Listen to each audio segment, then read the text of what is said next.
এবার জুলাই অভ্যুত্থানে উস্কানিমূলক বক্তব্যের অভিযোগে ৩ সাংবাদিককে গ্রেফতার দেখানোর আবেদন জানিয়েছে প্রসিকিউশন। এই আবেদনের প্রেক্ষিতে আন্তর্জাতিক অপরাধ ট্রাইব্যুনাল ২-এ সাংবাদিক মোজাম্মেল বাবু, ফারজানা রূপা ও শ্যামল দত্তকে আগামী ২৪ অগস্ট হাজির করার আদেশ দিয়েছে আদালত।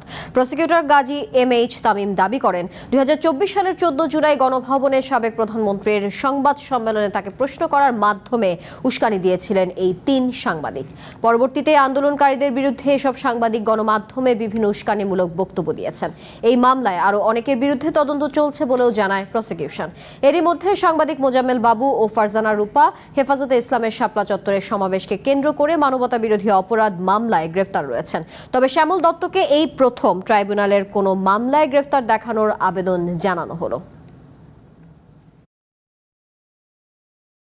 কিছু নির্দিষ্ট সাংবাদিক তৎকালীন প্রধানমন্ত্রীর সাংবাদিক সম্মেলনে উপস্থিত হতেন এবং তারা যে বক্তব্যগুলো দিতেন সেগুলো আসলে কোনো প্রশ্ন ছিল না, সেগুলো ছিল তৎকালীন প্রধানমন্ত্রীর প্রশংসা এবং তাকে দিয়ে কিছু কথা বলানোর জন্য কিছু উস্কানিমূলক প্রস্তাব, যে কারণে এই অফেন্সগুলো কমিটেড হয়েছে।